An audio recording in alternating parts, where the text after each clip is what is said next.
Dear listeners, before we begin this story, drop a few words in the comments where you listen from.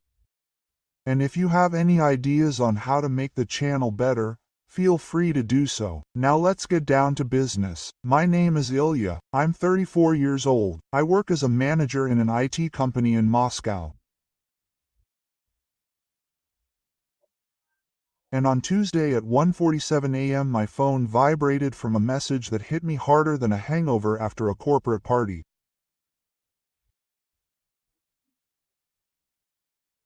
The letter was from my wife Irina, 31. She was supposed to be at a business conference in Krasnaya Polyana, but instead of boring presentations she sent a photo. She and Sergey, her colleague, are posing in some kind of aliphatic wedding photo zone at a casino, smiling like two morons, and holding some certificates with seals in their hands. The text read, "I just married Sergey. I led you by the nose for 8 months." Quote, "It was easier than pie to fool such a simpleton. Thanks for everything, fool. Live in your sad yardstick now." I stared at the screen for about 30 seconds with a face like I saw last year's Olivier salad stirring in the fridge. Then, with the dignity of a Shakespearean hero, I sent her one word. "Got it?" and cut off the microphone, as they say. Before she could blink, I realized that I had to act with lightning speed. Irina could be a cunning schemer, but when it came to finances, she was a complete zero. Everything was registered in my name, a townhouse in the Odintsovsky district, bought before the marriage. By the way, bank accounts in Tenkov, Izber, even her cards were just additional to my account. Rookie mistake, Irinka. At 2 a.m., I blocked all her cards. Through a mobile app, I changed the passwords for banking, mail, government services, from everything she had access to. Then I called an emergency locksmith from a 24-hour service. 12,000 rubles. A bit pricey for a night call, but worth every penny. The receipt was saved in the app. The documents are ours. Everything, as they say. The locksmith rushed in at 4:30 in the morning, changed the locks on the front door to New Gordian, reprogrammed the remote control for the sliding gate. By 5 o'clock in the morning, the fortress was impregnable. I crawled back into bed with a sense of accomplishment and a slight lack of sleep, like a ninja after a night operation. At 9 o'clock in the morning, I got up and went to the kitchen. I'm sitting, sipping cold tea with lemon, watching the latest episode of Knife Fight with Konstantin Ivlev on YouTube. Nothing lifts the mood more than watching Ivlev yell at the chef, who considers mayonnaise a universal sauce for all dishes. And then bam, bam, bam. The front door shook as if someone was trying to knock it down with a battering ram. At first I thought maybe the water filter retailers were being particularly persistent, but no. I looked through the peephole. She, Irina, red as a lobster, furious, tugging at the door handle as if trying to rip it out by the roots. "Open the door immediately. Why aren't my keys working?" Quote, she yelled. I took a big sip of tea, calmly walked over to the refrigerator, took out a 1.5-liter bottle of cold water, which I usually keep for the heat and uninvited guests. I walked up to the door, sighed, and opened it slightly on the chain. "Oh, Irochka, your keys don't work because you don't live here anymore. Remember Krasnaya Polyana, Sergey, the wedding photo zone?" "Ilya," she yelled. "You have no right. This is illegal." And before she could unfold the prepared tirada, I splashed 1.5 liters of ice water right in her face through the crack in the door. She squealed as if I had poured acid on her instead of water, and jumped back from the porch like a scalded cat. "Cool down, darling, and get lost."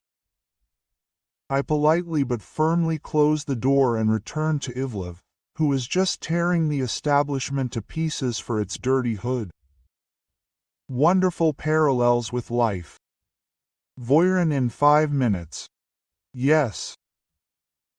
She called the police and claimed that I had attacked her with a dangerous object. A patrol car arrived, ready to sort things out. "Citizen, we have received a call about a domestic dispute. Your wife claims that you are not letting her into the house and that you threw a glass object at her. Technically, she is already an ex-wife, and it was a plastic bottle of water. Regular mineral water. They asked to see the camera footage. It's a good thing I recently installed a video intercom with a motion sensor. Thank goodness I have the foresight to do so." She is watching the footage. She is pounding on the door. I calmly pour water on her. She waves her arms like a wet chicken. "Citizen, this is not an attack. This is cooling off," said the elder, trying to keep a straight face. I showed her the phone, and look, she is no longer my wife. Last night she married someone else. Here's a message with a photo. The elder raised his eyebrows. The younger barely suppressed a grin. "She also claims that you appropriated her property and money," they continued. "Comrade police officers, I have documents for the townhouse. Purchased before marriage, personal property, according to Article 36 of the Family Code. Bank cards are issued in my name. She was only the holder of additional cards. I did not touch her personal belongings. We checked the authenticity of the correspondence, looked at the documents. The district police officer, having spoken with Irina, said, 'Citizen, this is a civil law dispute. You are not registered here. The owner has the right to restrict access. Resolve this through the court. And I warn you, do not destroy other people's things.' Article 7.17 Captain. Administrative. I hear whiskey. Irina is furious. The police said goodbye, told her to leave the area and left. She continued to yell for a long time about wet hair and moral damage. I returned to the house, brewed fresh tea, added lemon. Peace and quiet. Until the next episode. We do not have children, thank God. I signed a contract with lawyer Roman Zuravlev. Who else can you rely on in such a situation? We met that same evening. It was necessary to act proactively.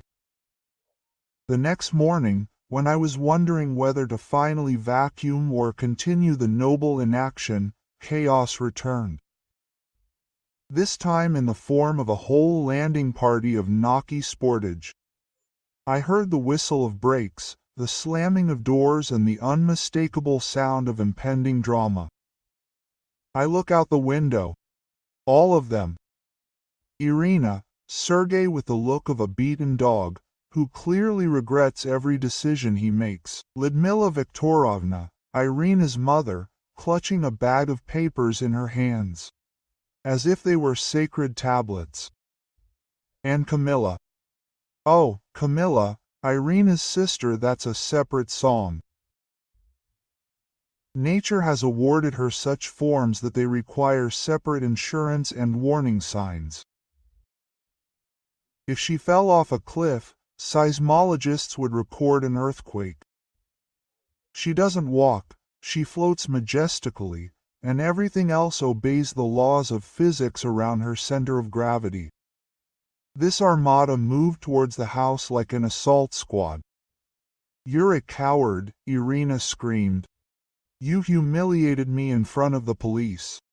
Technically, you humiliated yourself. I was just a witness." Lyudmila Viktorovna tried to take matters into her own hands. "Young man, this is still my daughter's house. Then why did your daughter marry another man in some casino in Sochi? Lyudmila Viktorovna, explain this riddle to me. Sergei stood behind everyone, looking as if he wanted to fall through the ground or teleport to another universe. Maybe not here, he muttered.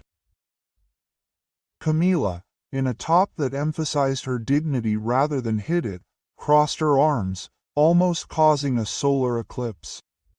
Are you acting childish, Ilya? I am acting childish. I did not cheat on my wife for 8 months, did not marry the first person I met in Krasnaya Polyana, and did not show up at my ex's with a whole camp, as if we were renting Dom 2. And then Irina, her eyes bulging, said, "We are ordering a house appraisal. I need my other half." I simply picked up the phone. Smile, you're alive. Oh yeah, and your second marriage automatically disqualifies you from any property rights. It's not a monopoly, baby. Pass the checkout. Lyudmila Viktorovna gasped as if I'd said something blasphemous.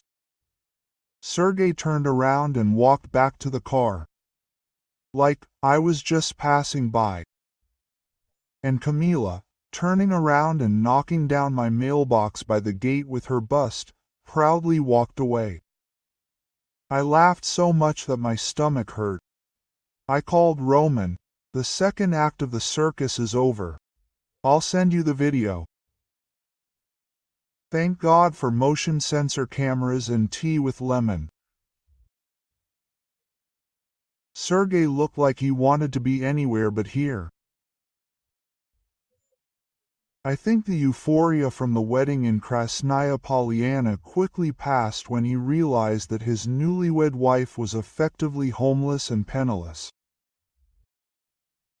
A few hours later, as I settled in with a shawarma and an old Steven Seagal action movie, Parn, the circus was back. Again? Have I made myself clear enough? Round 2. Same cast. Irina is now in full hysteria mode. Lyudmila Viktorovna jumps out of the car like a prosecutor at the trial of the century.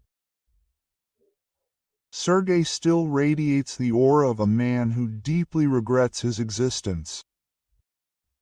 And Camila, I swear, these forms should be registered with Rostekhnadzor as an object of increased danger. She emerged from the car 2 seconds after everyone else. Apparently they needed time to maneuver. They tried everything. Lyudmila Viktorovna pointed her finger in the air like the conductor of an invisible orchestra. I'm calling the police. This is illegal. I leaned against the doorframe, sipping my iced tea. Oh, please, Lyudmila Viktorovna, do you want to do it again? Remember last time the police asked if I was okay? She muttered something under her breath.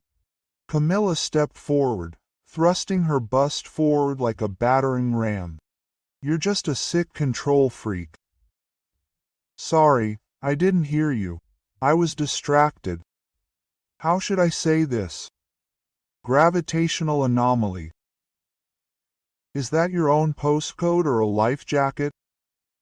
Sergei, poor naive Sergei, decided that this was his moment to shine. He tried to puff out his chest and act like an alpha male, although it was obvious that he had been dragged here against his will. Listen, man, you're behaving inappropriately. Oh, Seryoza, I interrupted him. And by the way, I'm sending your wedding photos from Krasnaya Polyana to the HR department and security service. I've heard they love stories about corporate conferences that end in weddings in casinos. Especially when it comes to discrediting behavior at business events.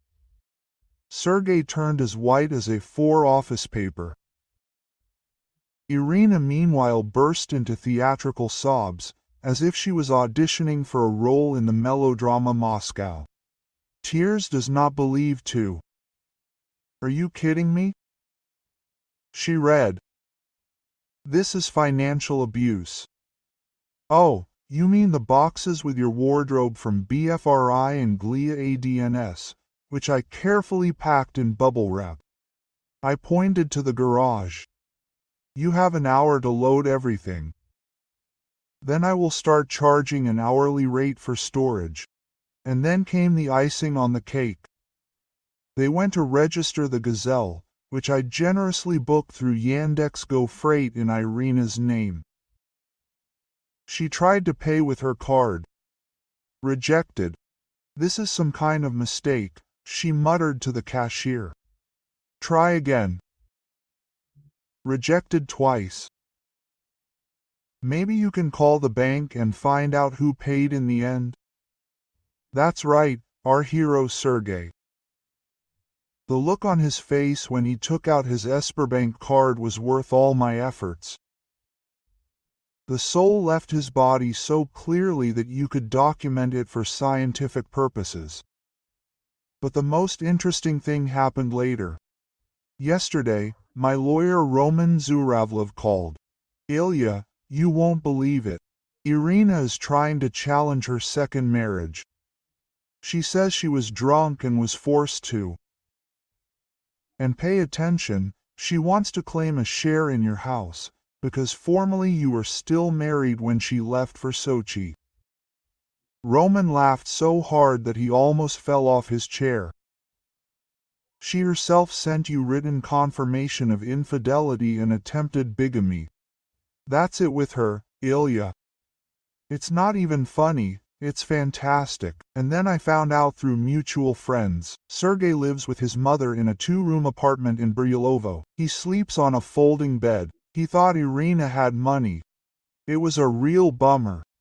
But that's not the end.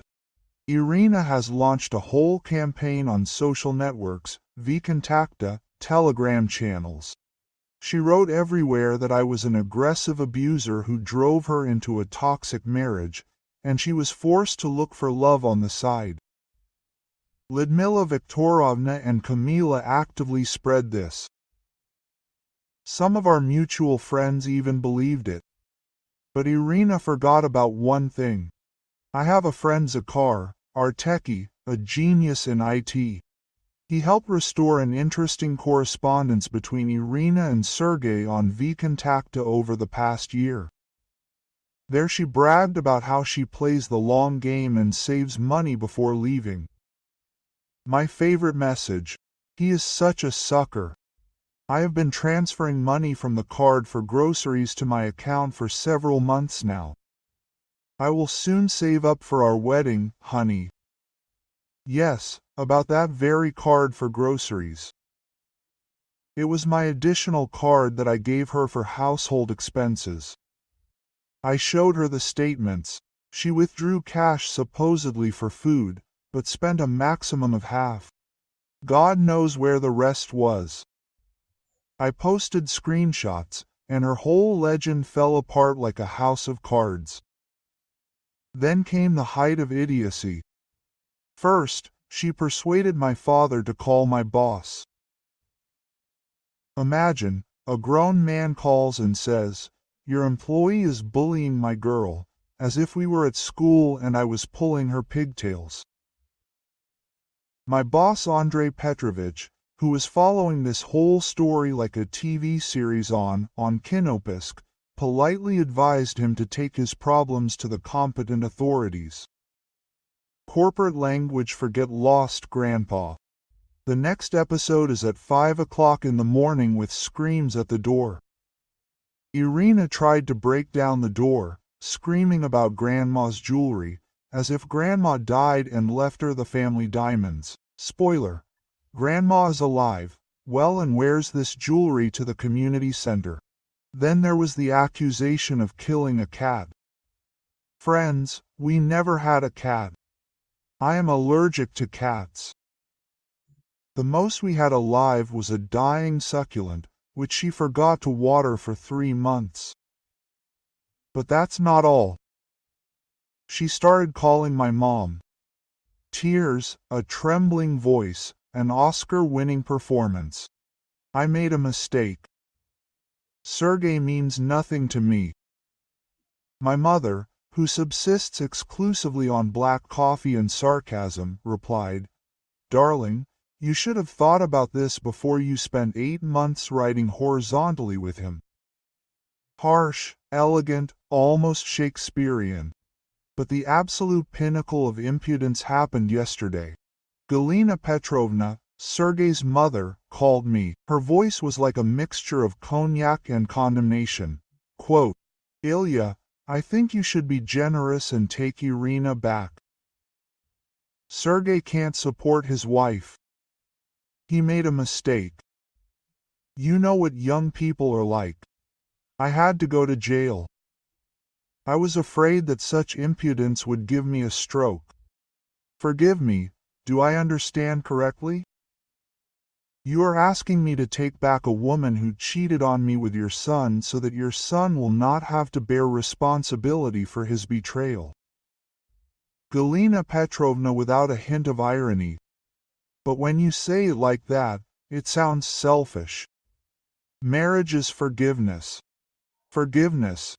Galina Petrovna is not a melodrama on Russia 1. It's a Tarantino-style scam." I hung up without waiting for an answer and laughed for about 20 minutes. Forgiveness. Of course, right after I forgive that non-existent cat for the suspicious death. Yesterday evening, Irina sent the last dramatic message from an anonymous number. Apparently, she's fighting blocking like a gorilla. "You've ruined my life. I hope you're happy." I answered, "Very much. Thank you for your concern." And I blocked this number too. Another day. Another anonymous SIM card banned. Tomorrow is the first hearing with the magistrate on divorce.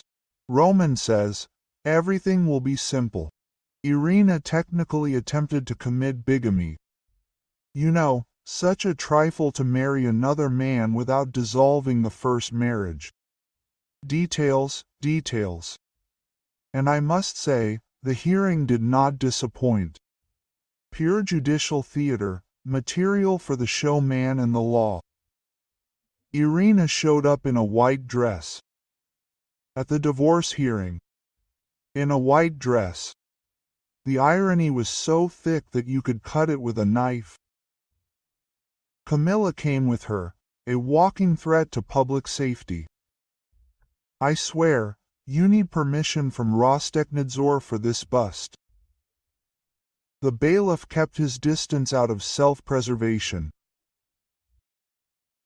The face of Judge Tatiana Viktorovna Kuzmina when they entered was priceless. Something is happening between what, and why am I doing this? And then, in the middle of the hearing, Roman leans towards me. Listen, do you have Camilla's number? I blink. What? Sorry. Well, I have a theory. To be strangled by such assets seems like a pleasant death. I just look at him. You represent my interests in the divorce proceedings and hit on my ex's sister.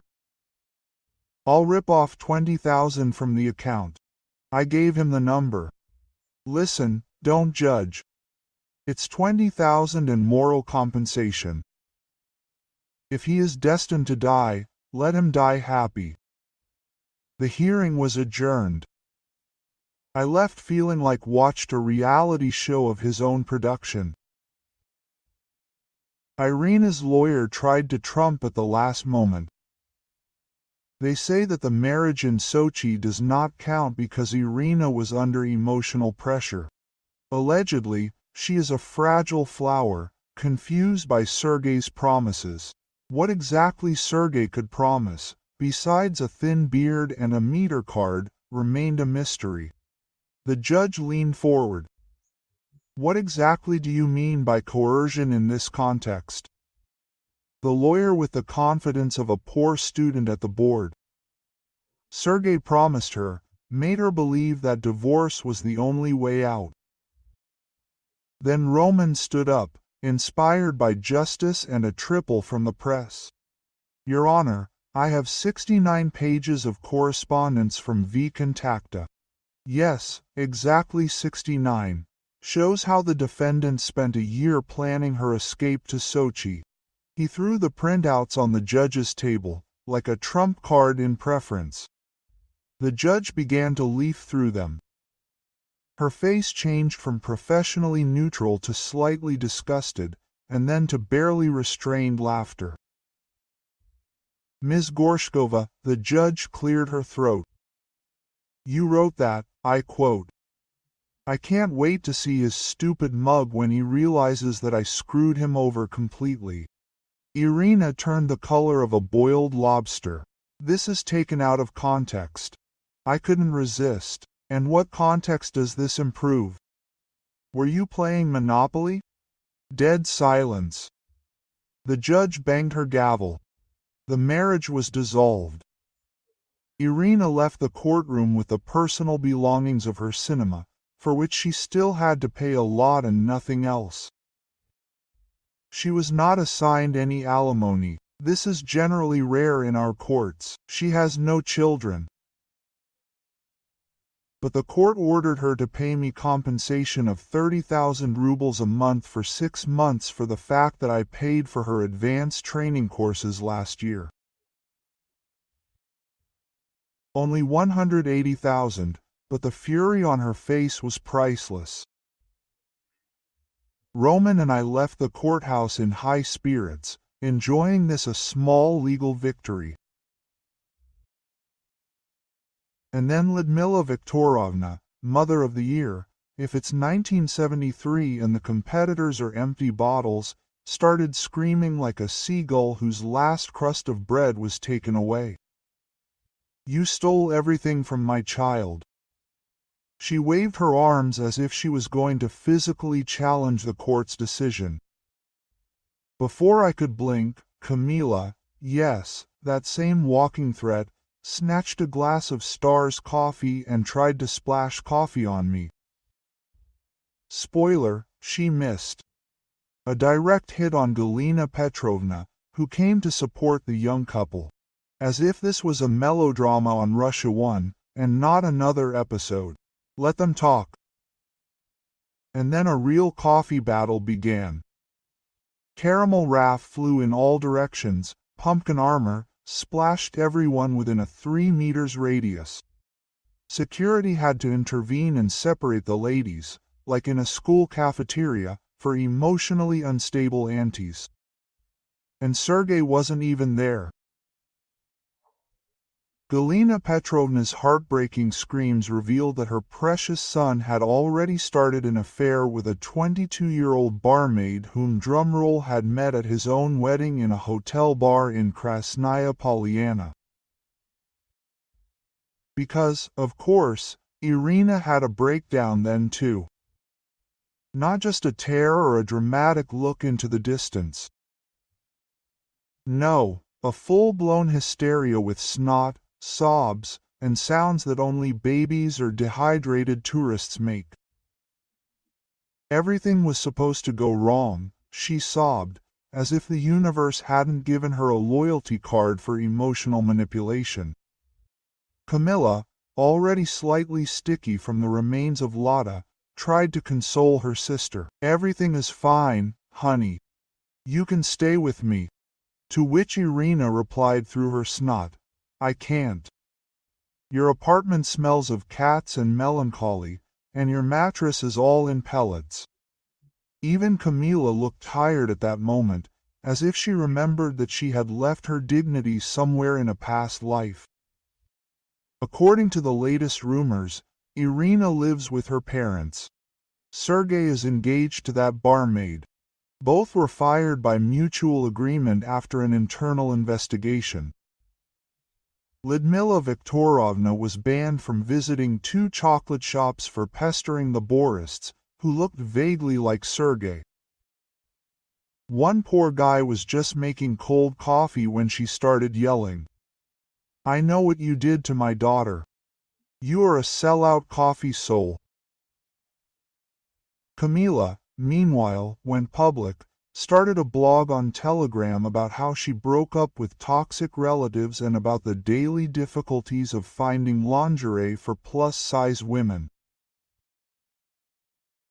I read it twice and saved it.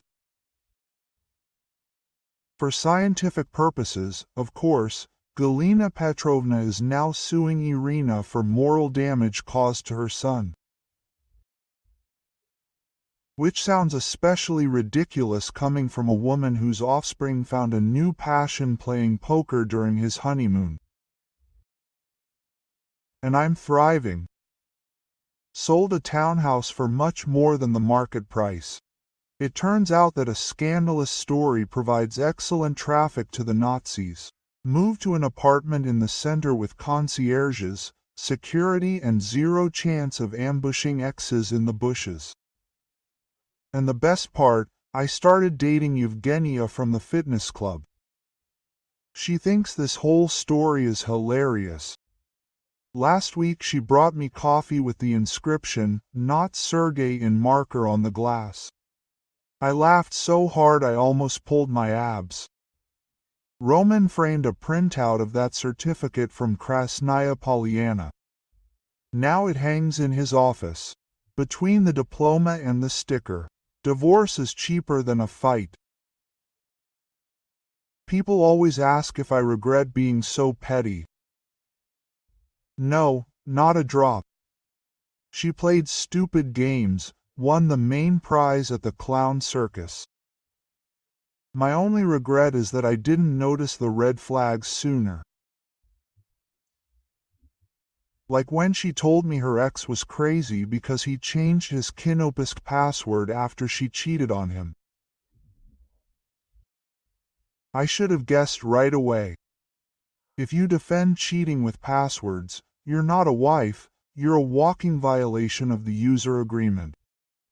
So yeah, I'm doing great. More than Irina, if you're listening, and let's be honest, you are. You've turned monitoring this channel into a full-time job, a little warning. Sergey's mom called you a greedy gold digger at her book club. Right between discussing Anna Karenina and the third bottle of Prozac. I think you should know. And I say this with care and concern. I think Camila is developing gravitational chest collapse syndrome. Don't Google it, I made it up. Yes, I used a neural network to name a fake disease. I'm glad I'm using it for good now. Sue me. Although no, Irina already tried and lost with a vengeance. We're breaking the fourth wall. Žena and we're very close now. She's officially moved in. And let's just say the girl has black belt skills in certain areas. Had to retire my collection of bachelor's assistants. They served well, but their time had passed. And as for Sergey's fiancée, that barmaid, she dumped him as soon as she found out he was already married to my ex. Plot twist. Her brother gave Sergey a parting gift in the form of a fist before throwing him out the door. Moral of the story: lie, cheat, try to marry too. And you'll end up with a black eye, a bag of frozen dumplings instead of ice, and not a single ride home. Roman. By the way, he used his charms on Camila. Lately, he's been taking her to budget UNCAT hotels. A good lawyer, but likes to save. Honestly, imagining them together gives me goosebumps. How can you maneuver in bed with such assets? Roman then called as if I had given him eternal youth. His exact words are the best experience in my life. A few days later, Roman sent me a copy of a new application from Irina. In the reason for divorce column, she wrote, "Ready? Temporary insanity. You can't make this up. Quote, the jokes write themselves. Dear listeners, if you laughed, let me know in the comments. And don't forget to like, share and subscribe.